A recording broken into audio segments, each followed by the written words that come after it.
बागेश्वर धाम के आचार्य पंडित धीरेन्द्र कृष्ण शास्त्री का क्या है लक्ष्य? हमारा एक लक्ष्य ये भी है कि दो जातियां हो, एक अमीरों की एक गरीबों की। राजनीति में आने के सवाल पर क्या बोले बाबा बागेश्वर? क्योंकि हम अपनी एक निजी पार्टी से जीवन जी रहे हैं, हनुमान जी की पार्टी चल रही है ऑलरेडी। धीरेन्द्र शास्त्री ने हिंदू समाज को क्यों बताया कायर और बुज़दिल? निश्चित रूप से इनके अंदर कायरता है, ये बुज़दिल है, डरे हुए हैं, डरपोक है, इसीलिए इतना सह पाए। आपको कहीं नहीं मिलेगा अल्लाह बूट हाउस, ऐसा क्यों बोले पंडित धीरेन्द्र? लेकिन कभी आपको अल्लाह बूट हाउस या Isa Masih boot house.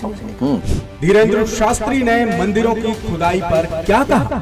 Aurangzeb, Babar, Genghis खां, मोहम्मद गौरी के समय में जितने मंदिरों को तोड़ करके मस्जिद बनाया गया, उनकी पुनः मंदिरों की प्राण प्रतिष्ठा करवाना ही सनातन का स्वर्ण काल है। नोटों पर माता लक्ष्मी और भगवान गणेश की फोटो केजरीवाल की मांग पर क्या बोले बागेश्वर बाबा?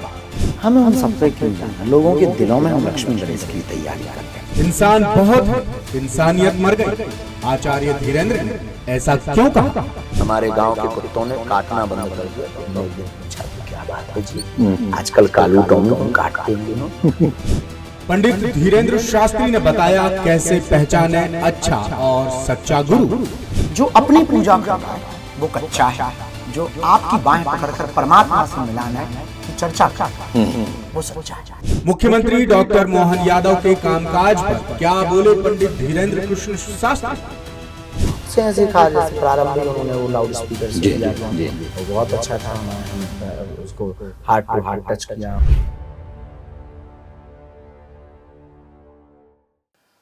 नमस्कार, मैं हूं आनंद और आप देख रहे हैं द सूत्र। 2024 का सबसे चर्चित चेहरा, बेहद मधुर मोहनी मुस्कान, बेहद वाक्पटु और एक गंभीर लेकिन प्रभावशाली व्यक्तित्व के धनी और आज के यूथ आइकॉन, यूं में बोल सकते हैं कि क्राउड पुलर, जिनके पीछे लाखों लाखों लोग इस वक्त एक तरह से पागल हैं, वो जो कह देते हैं उसके पीछे चल पड़ते हैं। और इस सबसे बड़ी बात यह कि उनका जो डायलॉग है वो बड़ा फेमस है। वो डायलॉग है, कायदे में रहोगे तो फायदे में रहोगे। और हमेशा बात करते हैं हिंदू राष्ट्र की, और अब तो हिंदू राष्ट्र से भी आगे बढ़ के वो बात करने लगे हैं अखंड भारत की। मैं बात कर रहा हूं पीठाधीश्वर बागेश्वर धाम के श्री धीरेन्द्र शास्त्री जी की। वो हमारे साथ हैं। आपका बहुत बहुत स्वागत है, आपने समय दिया। सबसे पहले आपका मैं आभार जताता हूं। सभी दर्शकों को और आपकी सभी टीम को और आपको खूब खूब धन्यवाद। आपका आभार कि आपने समय दिया हमको। तो जैसे मैंने आपका परिचय दिया और मैंने आपसे बोला कि आपका एकमात्र लक्ष्य शायद जीवन का ये है कि हिंदू राष्ट्र होना चाहिए और अखंड भारत होना चाहिए। मैं वहीं से अपना सवाल मात्र लक्ष्य तो नहीं है, पर एक लक्ष्य ये है, एक लक्ष्य, बड़ा लक्ष्य, एक लक्ष्य है कि हिंदू राष्ट्र होना चाहिए। लक्ष्य हमारे अनेकों हैं। हमारे एक लक्ष्य ये भी है कि इस देश से भेदभाव मिटना चाहिए। एक लक्ष्य हमारा ये भी है कि इस देश में ना कोई अमीर हो ना कोई गरीब हो। हमारा एक लक्ष्य ये भी है कि दो जातियां हो, एक अमीरों की एक गरीबों की। हमारा एक लक्ष्य ये है कि व्यक्ति तर्कवादी हो, इंटेलेक्चुअल हो, ज्ञान से भी भरा हो पर विज्ञान से भी भरा हो। माथे पे भले ही तिलक ना हो पर उसके चक्कर में कहीं पर भी हिंदुत्व फीका ना हो। हमारा लक्ष्य ये भी है कि हिंदू के हाथ में शस्त्र भी हो और शास्त्र भी। महाराज, बहुत बड़े बड़े आपके लक्ष्य हैं, बहुत एम्बिशियस लक्ष्य जिसको बोलते हैं, महत्वाकांक्षी लक्ष्य जिसको बोलते हैं, और ये सुनने में बहुत अच्छे भी लगते हैं और आपके पीछे इसीलिए बहुत बड़ी जो भावनाएं हैं वो जुड़ी हुई है। लेकिन आपको नहीं लगता कि ये आज की तारीख में जो हमारा संविधान है, जो हमारा पूरा देश का हमारा जो फैब्रिक है जिसको हम बोलते हैं, उसमें थोड़ा असंभव सा काम है? ये संसार में असंभव कुछ भी नहीं है। जब चंद्रयान 3 लॉन्च होकर के सफल हो सकता, सक्सेसफुल मिशन हो सकता है, जब एक अपंग व्यक्ति दौड़ सकता है, नरेंद्र नाम का छोटा सा बालक विवेकानंद बन सकता है, और छोटा सा अमेरिका में जन्म लेने वाला बालक, अनेक बार चुनाव हारने वाला बालक अब्राहम लिंकन बन सकता है, तुलसीदास जी इनलाइटेड हो सकते हैं, मीरा को कृष्ण मिल सकते हैं, सूरदास को गोविंद के दर्शन की प्राप्ति हो सकती है, रसखान, रहीम, रैदास, इनको भगवत प्राप्ति हो सकती है। हमें नहीं लगता कि दुनिया में कुछ भी असंभव है। असंभव मात्र एक शब्द है, करने का जुनून। हाँ, इतना कह सकते हैं कि हम प्रारंभ करेंगे, विराम कोई भी करे। ना तो हमें पोस्टर बॉय बनना है, ना हमें तालियां चाहिए, ना हमें कोई पद चाहिए कि नहीं नहीं हम ही करके मानेंगे। नहीं, हम प्रारंभ कर देंगे, अपने विचारों की क्रांति प्रकट कर देंगे। विचारों की क्रांति लोगों के मन में बीज बो देंगे। विचारों की क्रांति कभी खड़ी होगी जब 500 साल राम मंदिर को लग गए, तो 1857 से 1947 तक देश को आजाद होने में लग गए, तो हमें भी अगर 200-300 साल लगे तो हम इसके पीछे नहीं हैं। अच्छा, मेरे को एक चीज़ बताइए आप, बड़ा, जैसे मैं हमेशा बोल रहा हूँ, बार बार बोल रहा हूँ कि बड़ा महत्वाकांक्षी लक्ष्य है ये। इसके लिए आपको लगता है नहीं है कि एक राजनीतिक ताकत जबकि आपके पास नहीं होगी तब तक आप इसको हासिल नहीं कर पाएंगे? हर वो चीज राजनीति से नहीं होता, क्योंकि राजनीति सब कुछ नहीं है। जी, राजनीति कुछ है पर सब कुछ नहीं है। देश को चलाने के लिए राजनीति जरूरी है, पर राजनीति को चलाने के लिए राजनेता बनना जरूरी नहीं, या राजनीति में आना जरूरी मैं अपने सवाल को फिर से रिफ्रेम करता हूँ। संसद में संख्या बल तो आपको लगेगा, अगर आप कोई संविधान में बदलाव करना चाहते हैं, बड़ा कोई काम करना चाहते हैं, तो वो संख्या बल सांसद तो होने चाहिए जो आपके विचार के साथ खड़े हो। आज जो युवा सुन रहे हैं और आज जो युवान हैं, कल वो देश का गौरव है, कल वो देश का गौरव। कल अगर धोखे से अगर वो समाज में राजनीतिक पदों पर प्रतिष्ठित होते हैं और अगर उनको चुना जाएगा, तो वो निश्चित रूप से हमारे विचारों को सुन करके अपनी क्रांति उस संसद में जाके रखें। तो हमारी तैयारी ये नहीं है कि हम संसद में अपने सांसद भेजें, हमारी तैयारी ये है कि हम सांसदों के दिल में अपने विचारों को भेजें। आप मेरा सवाल समझ गए, मेरा अगला सवाल यही था। क्या आप उत्प्रेरक का काम करते रहेंगे, कैटलिस्ट बने रहेंगे बाहर से, या फिर आप भी कोई, जैसे महर्षि महेश योगी ने अपनी पार्टी खड़ी कर दी थी, तो क्या आपको ऐसी जरूरत कभी महसूस हो रही है, आगे कोई संभावना इसकी कि आप खुद राजनीति में आ जाएं, आपकी पार्टी को राजनीति में आ जाए? हमारी ऐसी कोई पार्टी की कोई विचारधारा का भाव नहीं है, क्योंकि हम अपनी एक निजी पार्टी से जीवन जी रहे हैं। हनुमान जी की पार्टी चल रही है ऑलरेडी, और ऑलरेडी हम उस पार्टी में हैं, और उसका ऑलरेडी नारा है, झंडा है, उसका ऑलरेडी जो है सिंबल है, सिग्नेचर है। हमको इसकी बहुत ज़्यादा आवश्यकता नहीं है, और हमें नहीं लगता कि हमें ऐसा करना चाहिए, और ज़रूरी भी नहीं है कि ऐसा करने से ही ऐसा हो पाएगा। हमें ये लगता है कि हम लोगों के विचार बदल करके, जो संसद में है उनके विचार बदल करके कुछ भी करवाया जा सकता है। चलिए, बहुत सारे सवाल आपसे करने मेरे को, मैं सबसे पहले इस पे आता हूँ कि बॉलीवुड को लेकर अभी बड़ी कंट्रोवर्सी चल रही है, बड़ा विवाद चल रहा है। अन्नू कपूर जैसे जो नेता हैं, अभिनेता हैं, वो ये बोलते हैं कि साहब बॉलीवुड ने हिंदू धर्म को बहुत खराब ढंग से पिक्चर किया है, पेंट किया है।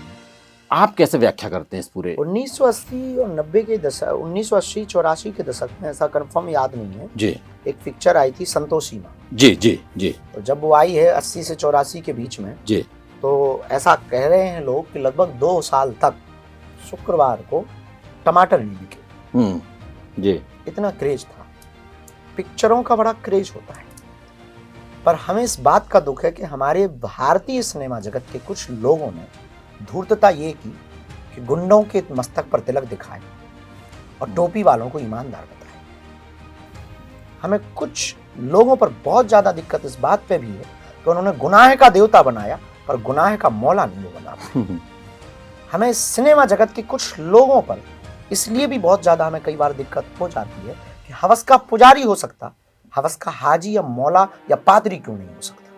यानी आपको लगता है ये पूरा इंटेंशनली सब कुछ किया गया था? बेझिझक प्रायोजित तरीके से ब्रेन को कन्वर्ट करने के लिए, ब्रेन को बदलने के लिए और ब्रेन ब्लॉक्स करने के लिए पद्धति की गई, जिसमें पंडे पाखंडी होते हैं, महात्मा पाखंडी होते हैं, सेठ लालची होते हैं, ठाकुर बहुत सामंतवादी होते हैं, बहुत उत्पीड़ा करने वाले होते हैं, हिंसावादी होते हैं। ऐसे दिखाए गए ताकि हिंदुओं में ही फूट डल करके हम लोग अपना राज स्थापित कर सकें। भविष्य की प्री प्लानिंग थी ये।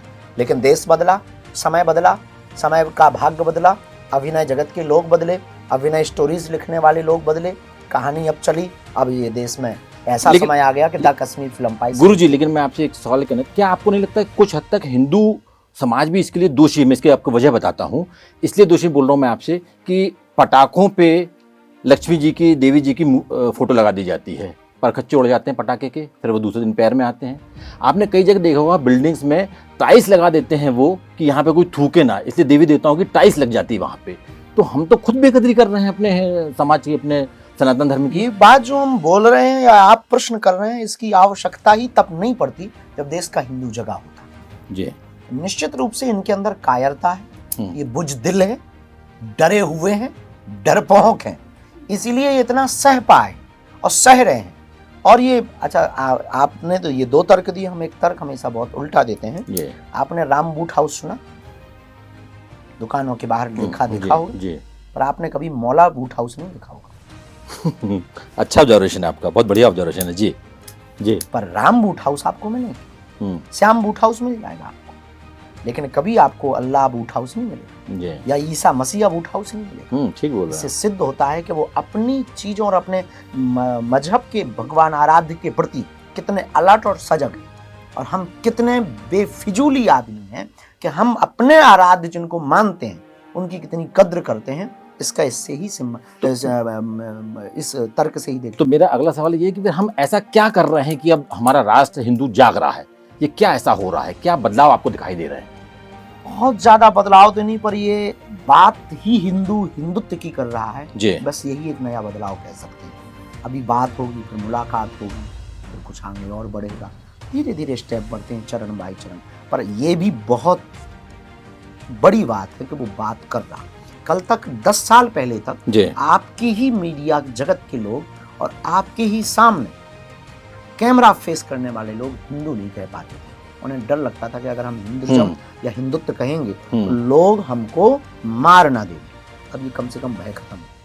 तो इसके पीछे आप क्या लगता है, बीजेपी गवर्नमेंट है सेंटर में, वो वजह है, या आप लोग जैसे बहुत सारे धर्माचार मैदान में आ गए हैं वो जागरूक कर रहे हैं पब्लिक को? जहाँ तक हमको पता है, हम राजनीति पे कोई बयान नहीं देते हैं और कोई भी टिप्पणी नहीं करते, पर सेंट्रल में 2014 के बाद में गवर्नमेंट आई है तो निश्चित रूप से सनातन को तो प्रभुत्व बढ़ाई, लेकिन ये हिंदुत्व के पक्षधर जो लोग हैं उनके कारण ये हुआ है। और 14 के पहले से ये मूवमेंट चलने लगी थी, 2006-07 से ये मूवमेंट बहुत तेज हो गई थी। और आग तो थी ही, चिंगारी तो थी ही, धीरे धीरे धीरे बढ़ती गई। ये हिंदुत्व विचारधारा के प्रति समर्पित लोगों के कारण ये हुआ। तो इसमें नरेंद्र मोदी, अमित शाह, बीजेपी गवर्नमेंट, इसका कोई रोल नहीं है? उनकी अपनी एक निजी भूमिका है, आरएसएस की अपनी निजी भूमिका है, हिंदुत्व के विचारधारा के लोगों की भी अपनी अपनी भूमिका है, सबकी थोड़ी थोड़ी भूमिका है, क्योंकि इतना विशाल विराटतम संकल्प 1-2 व्यक्ति के कारण तो नहीं हो सकता। राम सेतु का पुल भी एक बंदर से थोड़ी बना ना, सब ने थोड़े थोड़े पत्थर डाले तभी तो बनो।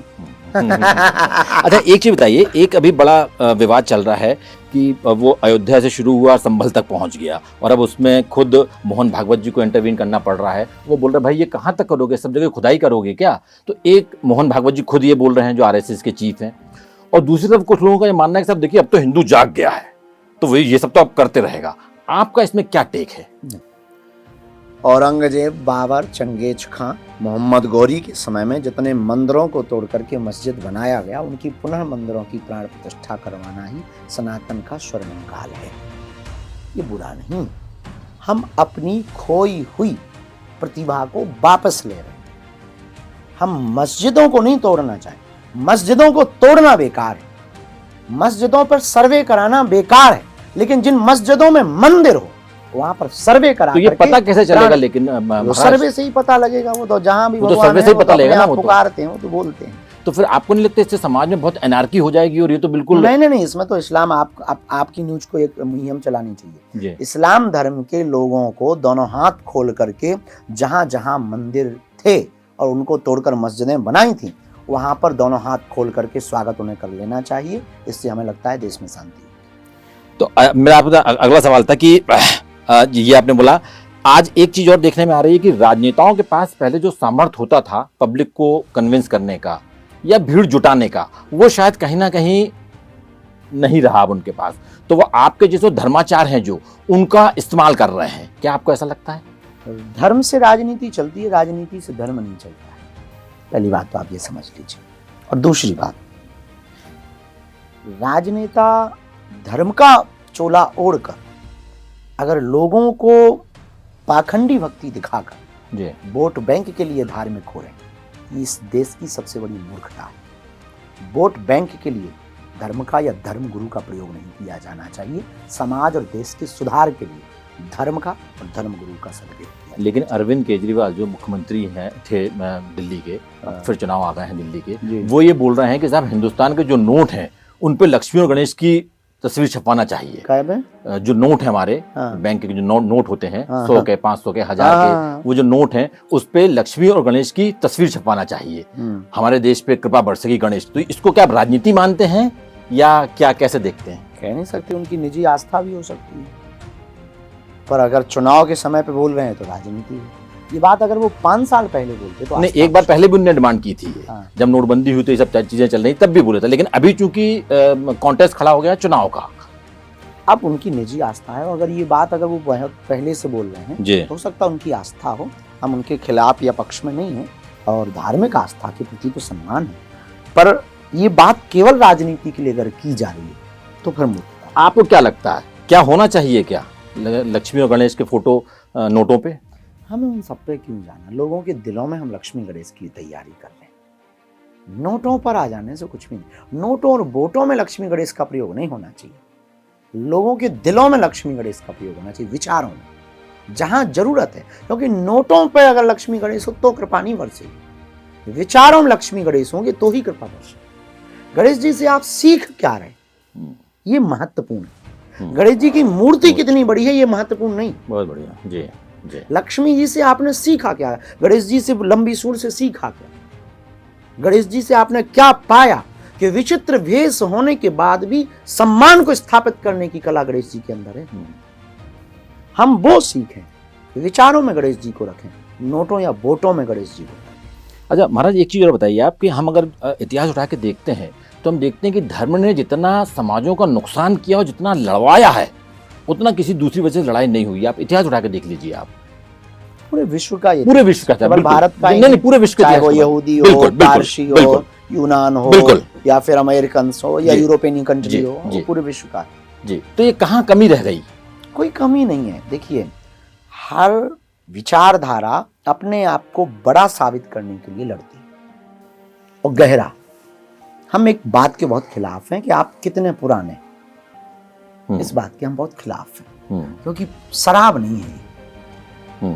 शराब पर चर्चा होती है कि कितनी पुरानी है तो चढ़ेगी। धर्म एक व्यवस्था है, धर्म एक धारणा है, धर्म एक आचार्य संहिता है, धर्म जीवन जीने की एक शैली है। ये पुरानी या नई से कोई फर्क नहीं पड़ता है। हाँ, अस्तित्व सनातन का आदिकाल से था है, पर इस बात पे हमें लड़ना नहीं है कि हम आदिकाल से, इस बात पे हमें जोर देना है कि आदिकाल से थे और आदि तक रहे। लेकिन कंट्रोवर्सी में किसी का हनन करके, किसी को बलात्कार रूप से, हम इस्लाम के कुछ लोगों के खिलाफ, ईसाइयत के हम कुछ नियमों के खिलाफ हैं, इस बात के हम खिलाफ हैं कि आप कन्वर्जन पर जोर नहीं दे सकते। अगर ईश्वर को मुसलमान बनाना होता तो वो काट के ही भेजता, अगर ईश्वर को पादरी बनाना होता तो वो क्रॉस का चिन्ह लटका के ही भेजता। उसे जो बनाना है उसने बना दिया। अब जब उसने बना दिया है कि वो ईसाई है कि यहूदी है कि के मुसलमान है, अब उसने जिसमें जो भेज दिया भैया, अब आप उसकी व्यवस्था में आप लोग छेड़छाड़ कर, इसके हम बहुत खिलाफ हैं। और यही चीजें समाज को तोड़ती हैं, कमजोर करती हैं, युद्ध की तरफ ले जाती हैं। और एक छोटी सी समझ युद्ध से पूरे विश्व को बचा सकती है। वो समझ ये है, ना कोई बड़ा ना छोटा, सबसे बड़ा धर्म है इंसानियत। उसको तो समझो। आजकल इंसान बहुत हैं, इंसानियत मर गई। हमारे गांव के कुत्तों ने काटना बंद कर दिया तो हमने एक दिन पूछा कि क्या बात है जी, आजकल कालू टॉमी तुम काटते नहीं हो? टॉमी ने कहा कि महाराज आदमी ही आदमी को इतना काट रहा है। अच्छा महाराज, एक चीज बताइए, आपको बहुत लोग फॉलो करते हैं और एक एक बात आपकी मानते हैं। एक हमेशा विवाद रहा है सोसाइटी में, समाज में, कि कर्म बड़ा या भाग्य बड़ा। क्योंकि हमारे यहाँ जब हम शास्त्र पढ़ते हैं, वेद पुराण पढ़ते हैं, तो उसमें दोनों चीजें, एक जगह बोलते हैं कि सकल पदार्थ है जगमाही, कर्म ही नर पावत नहीं, है ना, और दूसरी तरफ कहते हैं कि साहब सब कुछ विधि के हाथ में है, हानि मरण यश है ना, और हुई वही जो राम। तो आपको क्या लगता है, आप बहुत यूथ के खासतौर से आइकॉन है और यूथ आजकल इस द्वंद्व में फंसा हुआ है। बात का उत्तर दें जी, कि लोग क्यों हमारी बात को सुनते, क्या ऐसा कारण हो सकता है? आप बताइए। आप बता आपको विश्वास है, आप पे ट्रस्ट है, भरोसा है आप पे? वो तो किसी पे भी हो सकता है। हम न्यूज देखता है तो भरोसे के ही साथ देखता है। नहीं सर, आजकल जो समाज में जो मैं आपसे बहस नहीं करना चाहता हूँ, लेकिन जो आज का सबसे बड़ा कोई संकट है पूरे विश्व में, पूरे समाजों में भाई भाई पे विश्वास नहीं कर रहा है, बाप बेटे पे नहीं कर रहा है, टीचर स्टूडेंट पे नहीं कर रहा है, स्टूडेंट टीचर पे नहीं कर रहा है, डॉक्टर मरीज पे नहीं कर रहा, मरीज, ये जो भरोसा है, भरोसा तो आप पे शायद लोग भरोसा करते हैं। ये जो लोग देख रहे हैं या मान रहे हैं, ये दरअसल हमको नहीं मान रहे। जी, ये सत्य के सौदागर लोग हैं। जो बात सत्य है ये उसको मान। जी, अक्सर हम अपने डिवोटीज को एक बात बोलते हैं जी, कि हम जो बोल रहे हैं उसको ही सत्य मत मानना। जी, हो सकता है जो हम कह रहे हैं वो हमारे लिए सत्य हो, तुम्हारे लिए झूठा। अपने तर्क से भी तुम सोचना, अपनी बुद्धि का भी तुम प्रयोग करना। तो लोग जो भी मान रहे हैं वो केवल सत्य के सौदागर हैं। जी, एक। दूसरा, कर्म बड़ा या भाग्य बड़ा? कर्म बड़ा है। कर्म का ट्रैक्टर जब आगे चलेगा तो भाग्य की खेती का बीज बढ़ेगा। तो हमारी नजर में कर्म बड़ा है, लेकिन कर्म बिना कृपा के अधूरा है, लंगड़ा है।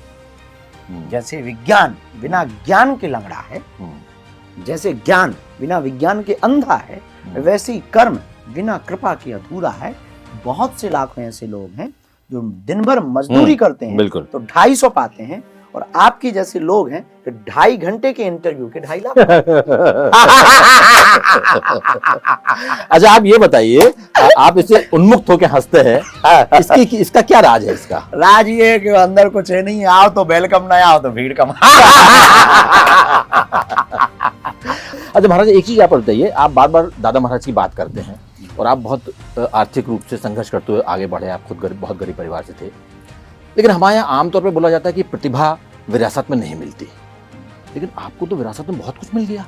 इसकी व्याख्या कैसे करते हैं आप? गुरु कृपा जिसके ऊपर हो जाए, हम अक्सर एक बात बोलते हैं, एक कोट हमेशा बोलते हैं कि सच्चा और अच्छा गुरु किसी भी रंग को राजा बना सकता है। गुरु श्रेष्ठ किसी को मिल जाए तो वो किसी भी साधारण से कांच को बेहतरीन मूल्यवान आभूषण बना करके प्रस्तुत कर सकता है। ये गुरु में क्षमता होती है, क्योंकि गुरु होता है पारस और हम सब हैं लोहा।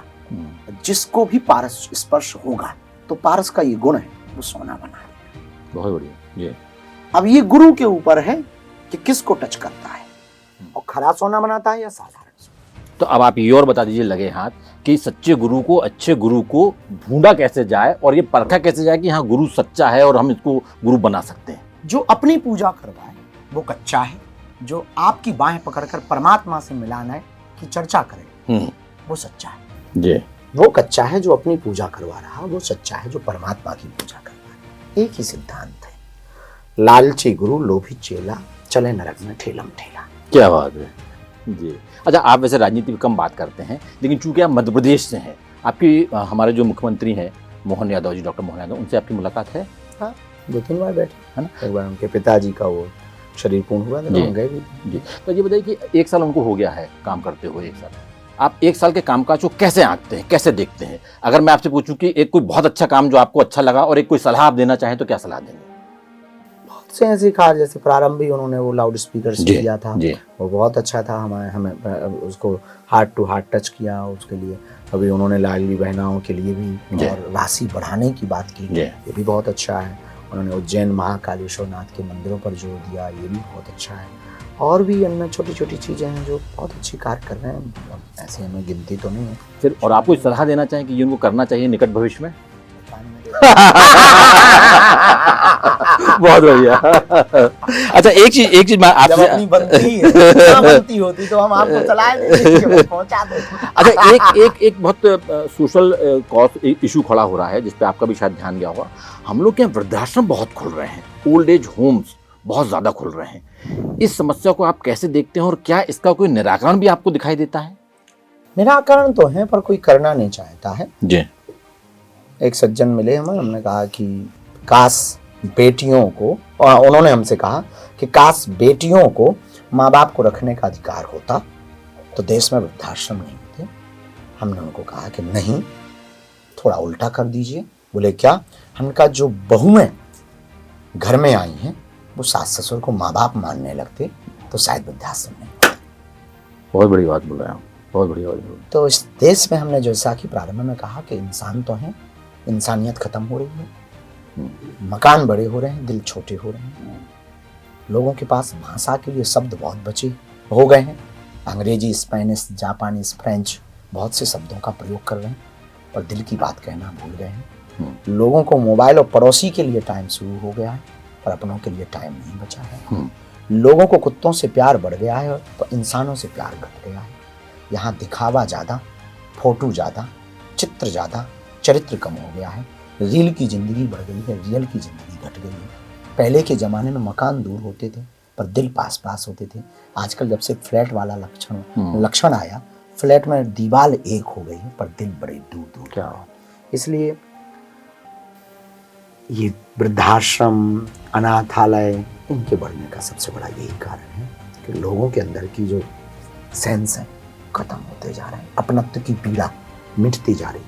ये इस देश के लिए, इस देश की संस्कृति के लिए सबसे गुरुजी, आप अभी बहुत अच्छा काम कर रहे हैं, ऊर्जा संचय समागम जो कर रहे हैं, अभी हम लोग बात भी कर रहे थे ऑफ कैमरे जब, इसके बारे में थोड़ा विस्तार से बताइए क्या है आपका। और आपने कुछ बताया कि शायद 100 आप ऐसे कोई प्रयोग करेंगे उसके बाद इसको, ये थोड़ा बताइए डिटेल से आप, ये बड़ा जानने की डिटॉक्स की एक पद्धति है जिसमें व्यक्ति ब्रेन डिटॉक्स अपना कर पाए। बॉडी डिटॉक्स पर बहुत लोगों ने काम किया।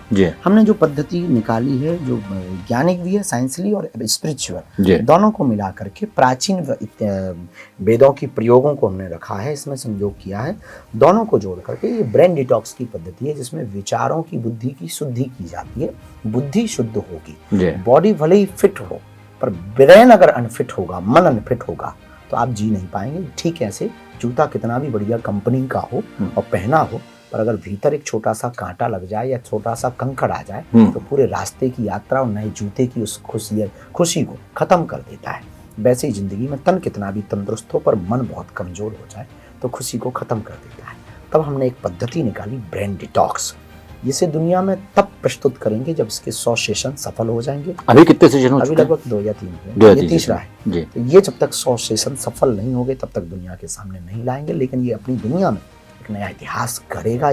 उपाय अद्भुत प्रयोग है, IIT, IIMs, कंप्यूटर्स, इन पे पढ़ने वाले बच्चों के लिए। अब उनके साथ में हम 100 150 लोगों के साथ में ब्रेन डिटॉक्स की पद्धति कर रहे हैं और बहुत लाइटली फील करके जाते हैं, नए विचारों से भर करके जाते हैं, नए उत्साह से भर करके जाते हैं, नई ऊर्जा से भर करके जाते हैं।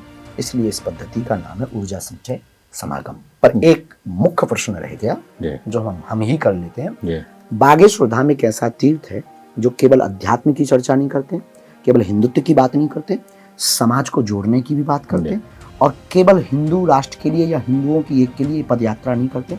एकमात्र ऐसा तीर्थ पूरे विश्व का हो सकता है हमारी नजर में, पर अभी मध्य प्रदेश में तो है, जहाँ की दान पेटियों में आने वाली चढ़ोतरी से गरीब बेटियों का घर बसाया जाता है।